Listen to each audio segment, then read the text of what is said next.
السلام عليكم متابعينا الكرام، إليكم أبرز الأحداث الرياضية لهذا اليوم. الوطني المحلي لأقل من 23 سنة في بطولة إفريقيا للمحليين شان دورة الجزائر 2023 مشروطة بالسماح لطائرة البعثة المغربية بالتنقل مباشرة من الرباط إلى الجزائر. في حالة عدم سماح السلطات الجزائرية لطائرة البعثة المغربية بالمرور فوق الأجواء الجزائرية والهبوط بمطار قسنطينة، فالمغرب لن يدافع عن لقبه في هذه البطولة، وبالتالي سيلغي مشاركته فيها. الكرة الآن في ملعب الدولة المستضيفة للشان.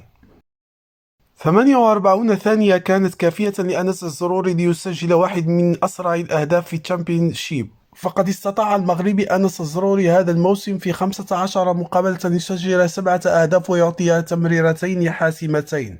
الدولي المغربي وليد شديرة يواصل تألقه مع باري الإيطالي بوصوله إلى 15 هدفا و5 تمريرات حاسمة مع فريقه في كل المنافسات هذا الموسم.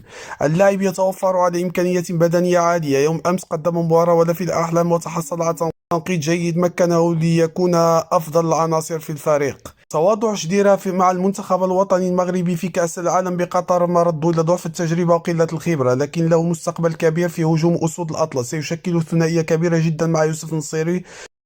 الظاهرة عبد الرزاق حمد الله منذ قدومه للاتحاد لعب 21 مباراة، سجل 18 هدفا، صنع هدف، ساهم ب19 هدفا، سجل هارتريك، سجل 3 ثنائيات، سجل في الدوري، سجل في الكأس. لا يوجد لاعب في الدوري سجل أكثر من حمد الله منذ انضمامه للاتحاد.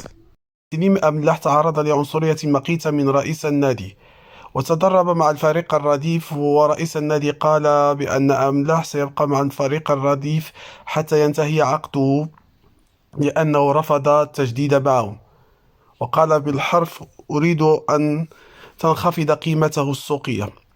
شكرا على المتابعة، دمتم في رعاية الله والسلام عليكم.